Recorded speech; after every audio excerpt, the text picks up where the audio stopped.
प्राचीन समय में एक राजा था। उसके राजकुमार को मृगया का बड़ा शौक था। राजा उसे बहुत चाहता था। राजकुमार की किसी इच्छा को अस्वीकार नहीं करता था। एक दिन राजकुमार ने शिकार पर जाना चाहा।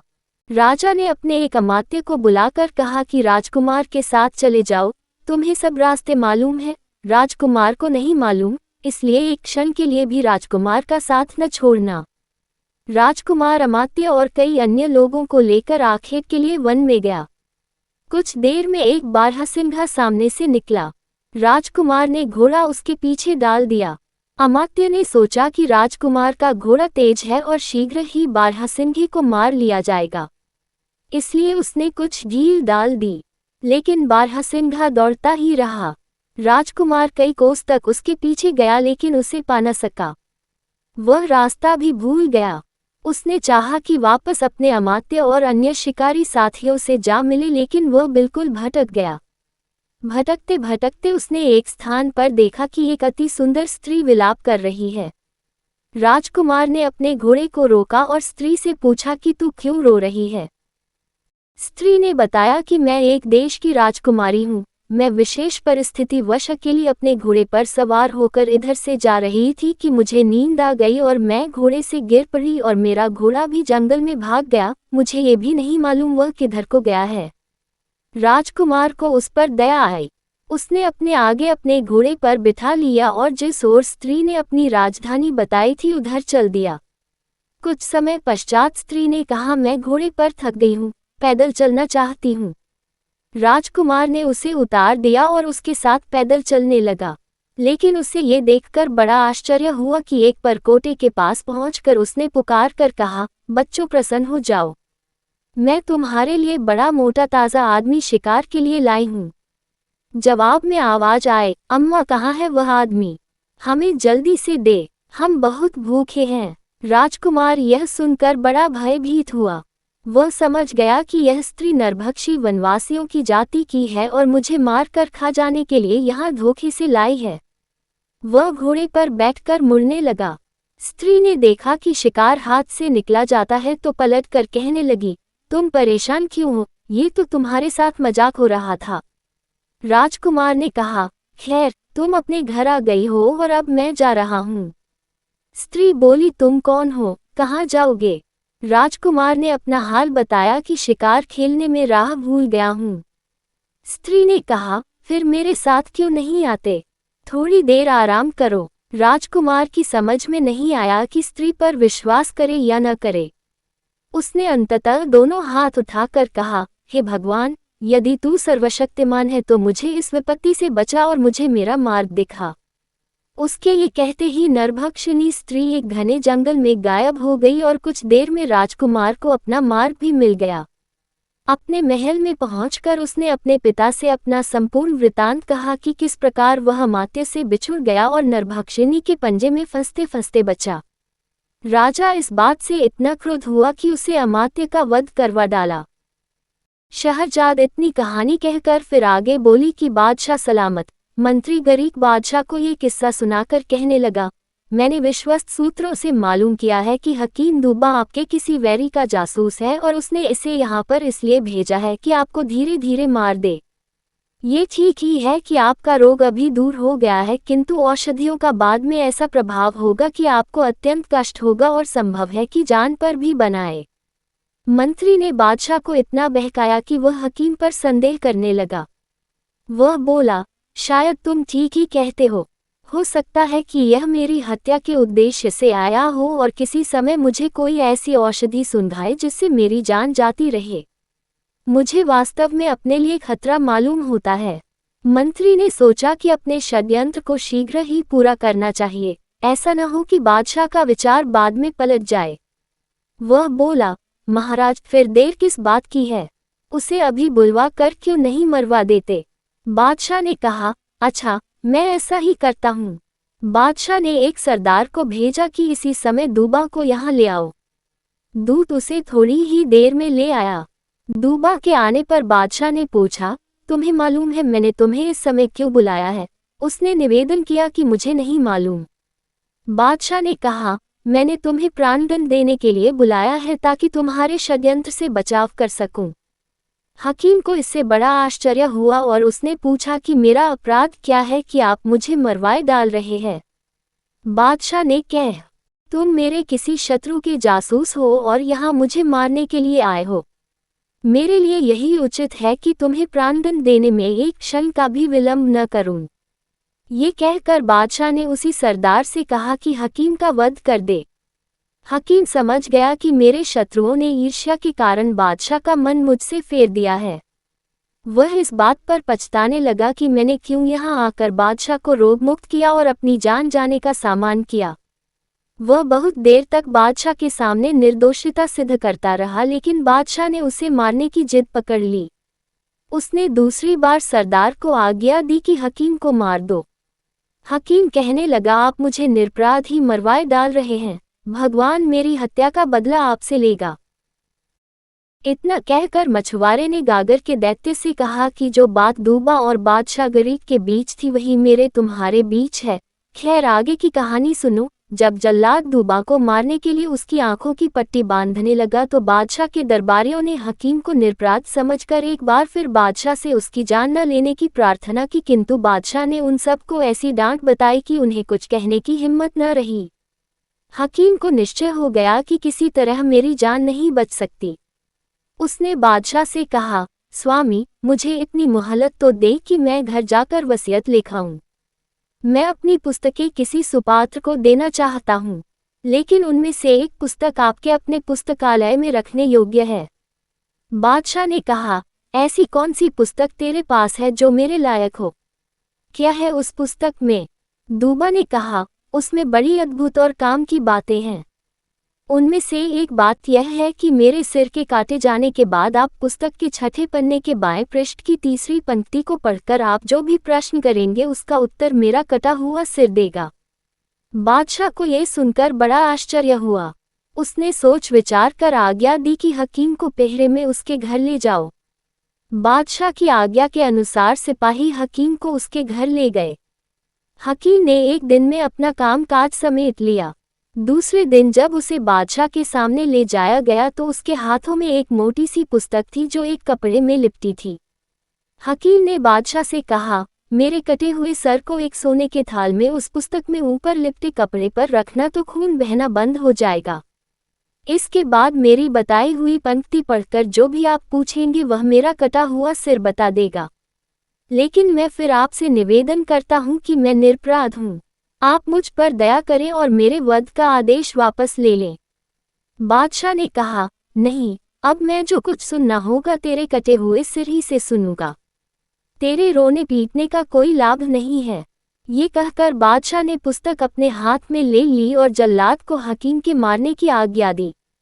फिर उसने सोने के थाल पर पुस्तक का आवरण वस्त्र रखवाया और जब सिर से खून बहना बंद हो गया तो उसे और दरबारियों को बड़ा आश्चर्य हुआ।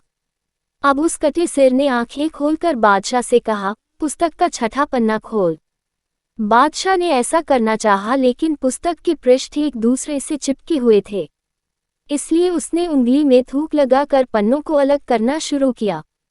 जब छठा पन्ना खुला तो बादशाह ने बाएं पृष्ठ की तीसरी पंक्ति पढ़नी चाहिए, किंतु उसने देखा कि उस पृष्ठ पर कुछ नहीं लिखा है। उसने यह बात बताई तो कटे सिर ने कहा, आगे के पृष्ठ देख, शायद उनमें लिखा हो। बादशाह उंगली में थूक लगाकर पृष्ठों को अलग करने लगा। वास्तव में हकीम ने पुस्तक के प्रत्येक पृष्ठ पर विष लगा रखा था। थूक लगी उंगली के बार बार पृष्ठों पर रगड़े जाने और फिर मुंह में जाने पर उन पृष्ठों में लगा विष बादशाह के शरीर में प्रवेश कर गया। बादशाह की हालत खराब होने लगी, किंतु उसने कटे सिर से प्रश्नों के उत्तर पाने के शौक में इस पर कुछ ध्यान न दिया। अंततः उसकी दृष्टि भी मंद पड़ गई और वह राजसिंहासन से नीचे गिर गया। हकीम के सिर ने जब देखा कि विष पूरी तरह चढ़ गया और बादशाह क्षण दो क्षण का मेहमान है तो हंसकर बोला, हे क्रूर अन्याय, तूने देखा कि निर्दोष की हत्या का क्या परिणाम होता है। ये सुनते ही बादशाह के प्राण निकल गए। इस प्रकार उसे अपने किए का फल मिल गया। रानी शहरजाद ने शहरयार से कहा कि मछुआरे ने दैत्य को हकीम दूबा और बादशाह गरीब की जो कहानी सुनाई थी वह तो खत्म हो गई, अब मैं मछुआरे और दैत्य की कहानी आगे बढ़ाती हूँ। मछुआरा ये कहानी सुनाकर दैत्य से कहने लगा, यदि गरीब बादशाह हकीम दूबा की हत्या न करता तो भगवान उसे ऐसा दंड न देता। दैत्य, तेरा हाल भी उस बादशाह की तरह है। तू अगर बंधन से छूटकर मेरे मारने की इच्छा न करता तो दोबारा बंधन में न पड़ता। अब मैं तुझ पर दया करके तुझे फिर से स्वतंत्र क्यों करूं? मैं तो गागर समेत तुझे फिर नदी में डाल रहा हूं जहां तू अनंत काल तक पड़ा रहेगा। दैत्य बोला, मेरे मित्र, तू ऐसा न कर, मैं अब तुझे मारने का इरादा कभी न करूंगा। बुराई के बदले में भी भलाई करनी चाहिए। तू भी मेरे साथ ऐसी ही भलाई कर जैसी ईमा ने अतीका के साथ की थी। मछुआरे ने कहा, मुझे वह कहानी नहीं मालूम है, तू बता तो मैं सुनूं। दैत्य बोला, यदि तू ये कहानी सुनना चाहे तो मुझे बंधन मुक्त कर, क्योंकि मैं गागर में अच्छी तरह नहीं बोल पाऊंगा। मुझे मुक्त कर दो तो यही नहीं, और भी बहुत सी अच्छी कथाएं सुनाऊंगा। मछुआरा बोला, मुझे नहीं सुननी तेरी कहानी। दैत्य ने कहा, तू मुझे छोड़ दे तो मैं तुझे अति धनी होने का उपाय बताऊंगा। मछुआरे को कुछ लालच आ गया। वह बोला, मुझे तेरी बात का विश्वास तो नहीं है, किंतु अगर तू इसमें आजम महामंत्र की सौगंध खाकर कहे कि तू मेरे साथ धोखा नहीं करेगा और अपने वचन पर दृढ़ रहेगा तो मैं तुझे छोड़ दूं। दैत्य ने ऐसा ही किया। ज्यों ही मछुआरे ने गागर का ढकना खोला, उसमें से धुआं निकला और फैल गया। कुछ देर में उसने दैत्य का रूप धारण कर लिया। दैत्य ने ठोकर मारकर गागर को नदी में डुबो दिया। मछुआरा ये देखकर बहुत डरा और बोला, हे दैत्य, तूने ये क्या किया? क्या तू अपने वचन पर स्थिर नहीं रहना चाहता? मैंने तो तेरे साथ वही किया है जो हकीम दूबा ने बादशाह गरीब के साथ किया था। मछुआरे के भयभीत होने पर दैत्य हंसकर बोला, तू डर मत, मैं अपने वचन पर दृढ़ हूँ। अब तू अपना जाल उठा और मेरे पीछे पीछे चला। नितांत वे दोनों चले और एक नगर के अंदर से निकलकर एक पहाड़ की चोटी पर चढ़ गए। फिर वहां से उतरकर एक लंबे चौड़े महल में गए। उस महल में एक तालाब दिखाई दिया जिसके चारों ओर 4 टीले थे। तालाब के पास पहुंचकर मछुआरे से दैत्य ने कहा, तू इस तालाब में जाल डाल और मछलियां पकड़। मछुआरा खुश हो गया क्योंकि तालाब में बहुत सी मछलियां थीं। उसने तालाब में जाल डालकर खींचा तो उसमें 4 मछलियां आई जो 4 रंग की थीं, सफेद, लाल, पीली और काली। दैत्य ने कहा, तू इन मछलियों को लेकर यहाँ के बादशाह के पास जा। वह तुझे इतना धन देगा जो तूने कभी देखा भी नहीं होगा। किंतु एक बात का ध्यान रखना, तालाब में एक दिन में एक ही बार जाल डालना। ये कहकर दैत्य ने जमीन में जोर से ठोकर मारी। जमीन फट गई और दैत्य उसमें समा गया। दैत्य के उस गड्ढे में समाने के बाद धरती फिर बराबर हो गई जैसे उसमें कभी गड़ा हुआ ही न हो। मछुआरा उन 4 मछलियों को बादशाह के महल में ले गया। शहरजाद ने शहरयार से कहा कि उस बादशाह को उन मछलियों को देखकर जितनी प्रसन्नता हुई उसे वर्णन करना मेरी शक्ति के बाहर है। उसने अपने मंत्री से कहा कि ये मछलियां उस बावर्चन के पास ले जाओ जो यूनान के राजा ने मुझे भेंट स्वरूप दी है। सिर्फ वही ऐसी होशियार है जो इन सुंदर मछलियों को भली भांति पका सकती है। मंत्री मछलियां बावर्चन के पास ले गया। बादशाह ने मछुआरे को 400 मोहर इनाम में दे डाली। शहरजाद शहरयार से बोली कि अब उस बावर्चन का हाल सुनिए कि उस पर क्या बीती।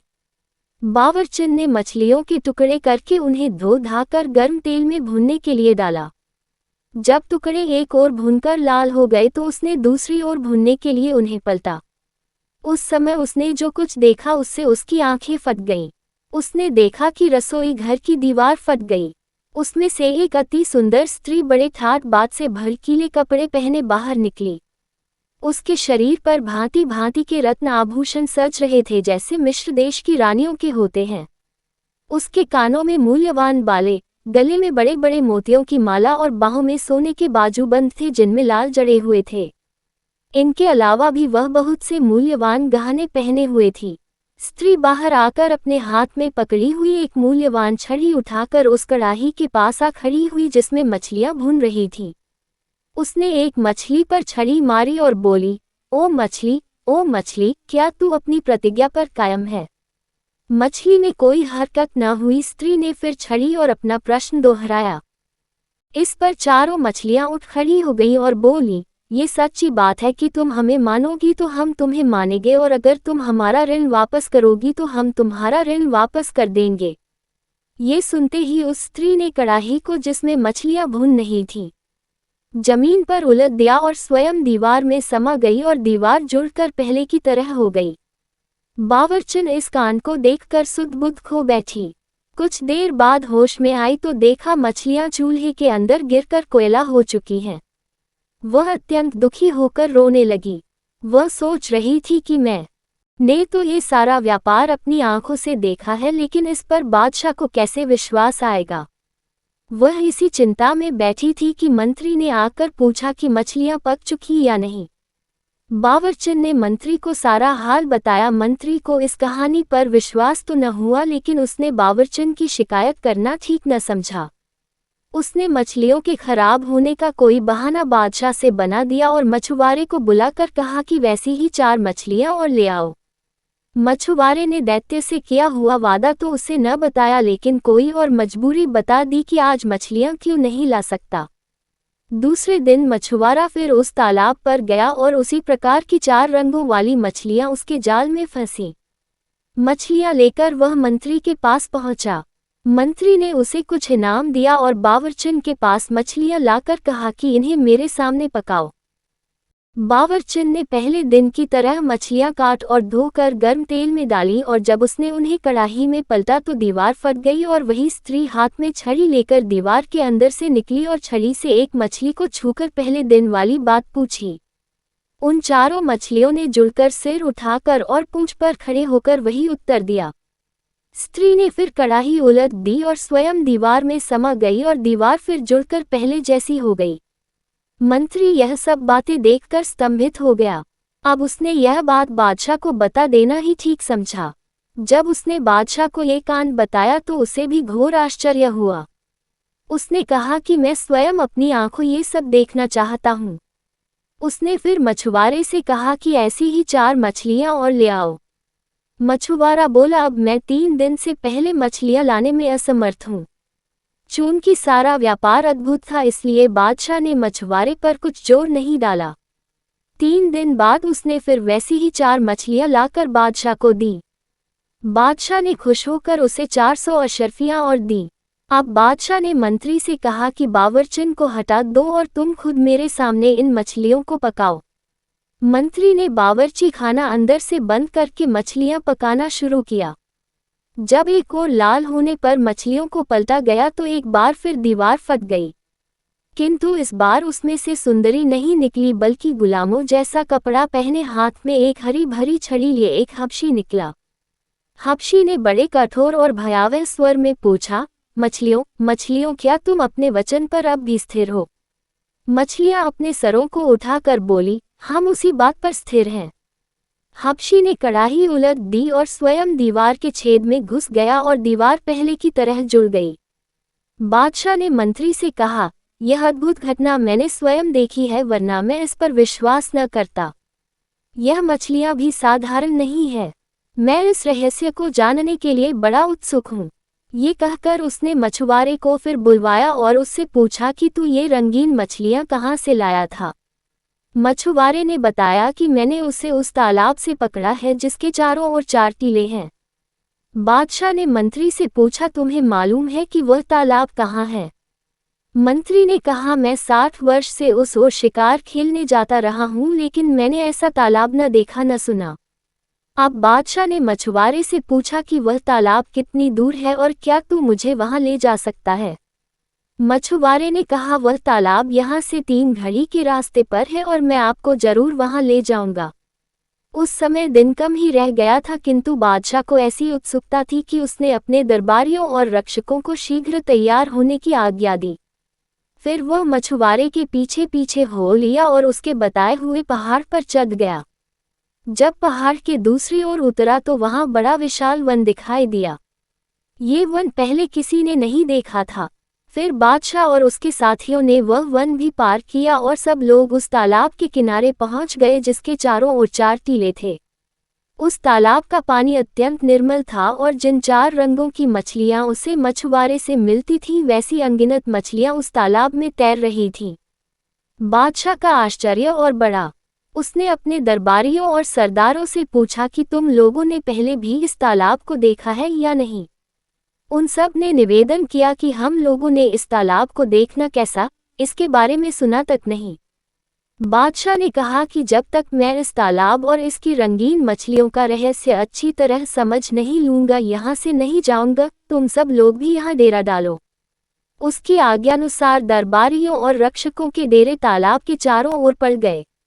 रात होने पर उसने मंत्री को अपने डेरे में बुलाया और कहा, मैं इस भेद को जानने के लिए अति उत्सुक हूँ कि उस बावर्ची खाने में हबशी कैसे आए और उसने मछलियों से कैसे बात की, और यह भी जानना चाहता हूँ कि यह तालाब जिसे किसी ने नहीं देखा था अचानक कहाँ से आ गया। मैं अपने कौतूहल को दबा नहीं पा रहा हूँ, अतएव मैंने सोचा कि मैं अकेले ही इस रहस्य का उद्घाटन करूँ। मैं अकेला जा रहा हूँ, तुम यहीं रहो। प्रातःकाल जब दरबारी यहाँ पर दरबार के लिए आए तो उनसे कह दो कि बादशाह कुछ बीमार हो गए हैं और कुछ दिन यहीं पर शांतिपूर्वक रहना चाहते हैं। ये कहकर सारे दरबारियों और रक्षकों को राजधानी वापस भेज देना और तुम इस डेरे में अकेले ही उस समय तक प्रतीक्षा करना जब तक मैं लौट न आऊं। मंत्री ने बादशाह को बहुत समझाया, महाराज आप यह न करें, इस काम में बड़ा खतरा है। ये भी संभव है कि इतना सब करने के बाद भी आपको कोई रहस्य ज्ञान न हो पाए। फिर बेकार में क्यों इतना कष्ट उठा रहे हैं और इतना खतरा मोल ले रहे हैं। बादशाह पर उसके समझाने बुझाने का कोई असर नहीं हुआ। उसने बादशाही पोशाक उतारी और एक साधारण सैनिक के वस्त्र पहन लिए। जब सब लोग गहरी नींद सोए हुए थे तब वह तलवार लेकर अपने खेमे से निकला और एक ओर चलता हुआ एक पहाड़ पर चढ़ गया। कुछ ही देर में वह उसकी चोटी पर पहुंचकर दूसरी ओर उतर गया। आगे उसे एक गहन वन दिखाई दिया। वह उसी के अंदर चलने लगा। कुछ दूर जाने पर पूरा सवेरा हो गया और उसे दूर जाने पर एक सुंदर प्रासाद दिखाई दिया। वह ये भवन देखकर बड़ा प्रसन्न हुआ और उसे आशा बंधी कि उसे इस जगह तालाब के रहस्य का पता चलेगा। भवन के निकट पहुंचकर उसने देखा कि वह बड़ा विशाल है और काले पत्थरों का बना है। उसकी दीवारों पर साफ किए हुए इस्पाती पत्थर जड़े थे जो दर्पण की भांति चमकते थे। बादशाह को विश्वास हो गया कि यहाँ उसे मनोवांछित सूचना मिलेगी। वह बहुत देर तक खड़ा हुआ भवन की शोभा निहारता रहा, फिर उसके पास चला गया। वह देख रहा था कि भवन का द्वार खुला है, फिर भी शिष्टता के नाते उसने ताली बजाई कि उसकी आवाज़ सुनकर कोई अंदर से आ जाए। जब कोई न आया तो उसने सांकल को खड़खड़ाया, ये सोचकर कि शायद उसकी ताली की आवाज़ अंदर तक नहीं पहुंची होगी। सांकल खड़खड़ाने पर भी जब कोई नहीं निकला तो बादशाह को क्रोध आया कि अजीब घर है जहां बुलाने पर भी कोई आकर नहीं पूछता। वह अंदर चला गया और ड्योढ़ी में पहुंचकर जोर से पुकारा कि क्या इस भवन के अंदर कोई मनुष्य है जो एक अतिथि के रहने के लिए थोड़ा स्थान दे। फिर भी उसे कोई उत्तर न मिला तो उसका आश्चर्य और बढ़ा। ड्योढ़ी से आगे बढ़कर वह घर में घुसा तो देखा कि अंदर से और भी लंबा चौड़ा मकान है, किंतु उसके अंदर कोई नहीं है। अब वह एक लंबे चौड़े आंगन को पार करके एक दालान में पहुंचा। उसमें रेशमी कालीन बिछा हुआ था। अंदर का मकान और भी सजा हुआ था। दरवाजों पर जड़ाऊ मखमल के पर्दे पड़े थे जिनमें सुनहरे और रुपहले फूल बूटे खिले थे। अंदर एक बारहदरी थी जिसमें एक हौज था जिसके चारों ओर सोने से 4 शेर बने हुए थे। शेरों के मुंह से पानी के फव्वारे छूटते थे और जब उनका पानी नीचे संगमरमर के फर्श पर गिरता था तो मालूम होता था लाखों हीरे जवाहरात उछल रहे हैं। हौज के बीच में एक फव्वारा था जिस पर अरबी अक्षरों में कुछ खुदा हुआ था और उसका पानी उछलकर बारहदरी की छत को छूता था। इसके अलावा उस विशाल भवन में 3 बाग थे जिनमें बड़े सुघड़पन के साथ भांति भांति के सुगंधित फूलों और उत्तम फलों के पेड़ लगे थे। बागों में हर चीज ऐसी तरतीब से लगी थी कि उन्हें देखकर दुखी मनुष्य भी आनंद में डूब जाए। वृक्षों पर नाना प्रकार के सुंदर पक्षी कलरव कर रहे थे। वे पक्षी उन्हीं वृक्षों पर रहते थे, उड़कर नहीं जा सकते थे क्योंकि वृक्षों के ऊपर जाल पड़े हुए थे। बादशाह एक कमरे से दूसरे कमरे और एक बाग से दूसरे बाग में घूम घूम कर हर वस्तु से आनंदित होता रहा। घूमते घूमते वह थक गया और एक मकान में बैठकर आराम करने लगा और सामने वाले बाग की शोभा देखने लगा। इतने में उसे एक कातर वाणी सुनाई दी जैसे कोई बड़े दुख में कराह रहा हो। उसने कान धर कर सुना तो मालूम हुआ कि कोई मनुष्य रो रो कर अपनी करुण कथा कह रहा है और अपने दुर्भाग्य को कोस रहा है। बादशाह ने उस कमरे का पर्दा उठाया जिसमें से यह आवाज आ रही थी। उसने देखा कि एक नवयुवक सिंहासन जैसी किसी ऊंची चीज पर राजसी वस्त्र पहने बैठा है और करुण स्वर में विलाप कर रहा है। बादशाह ने उसके निकट जाकर सलाम किया तो युवक बोला, मुझे क्षमा कीजिए, मैं उठकर आपका स्वागत करने में असमर्थ हूँ, इसीलिए मैं आपके पास न आ सका। बादशाह ने कहा, मैं आपके शीलवान व्यवहार से बड़ा प्रभावित हुआ हूँ।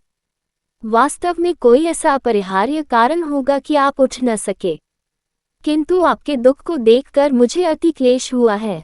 आप मुझे बताएं कि मैं आपका कष्ट किस प्रकार दूर कर सकता हूँ। कृपया मुझे अपनी कठिनाई बताने में तनिक भी न हिचकें। कृपया ये बताएं कि आप यहाँ इस मजबूरी की हालत में कैसे पड़े हैं। ये भी बताएं कि यह भव्य प्रासाद किसका है और ऐसा निर्जन क्यों है। साथ ही यह भी बताएं क्योंकि मैं यही जानने के लिए निकला हूँ कि पास के तालाब का रहस्य क्या है और उसकी मछलियाँ कौन हैं। जवान आदमी यह सुनकर फिर रोने लगा और बोला, मेरा हाल सुनने के पहले देख लीजिए। ये कहकर उसने अपना कपड़ा उठाया तो बादशाह ने देखा कि वह नाभि के ऊपर तो जीवित मनुष्य है और नीचे काले पत्थर का बना हुआ है। उसकी आंखें फटी रह गई और वह बोला, मुझे तो वैसे यहाँ की प्रत्येक वस्तु देखकर आश्चर्य हो रहा था, किंतु आपका ये हाल देखकर मेरा आश्चर्य और उत्सुकता बहुत बढ़ गई है। भगवान के लिए अपना ब्यौरेवार हाल कहिए। मुझे विश्वास हो रहा है कि तालाब की रंग बिरंगी मछलियों के रहस्य का भी आपसे संबंध है। आप मुझे अपनी व्यथा कथा शीघ्र कहिए, क्योंकि दूसरे को सुनाने से आदमी का कुछ दुख तो दूर होता ही है। जवान आदमी ने कहा कि मुझे अपनी दशा के वर्णन से भी कष्ट होता है, किंतु आपका आदेश है इसलिए कहता हूँ।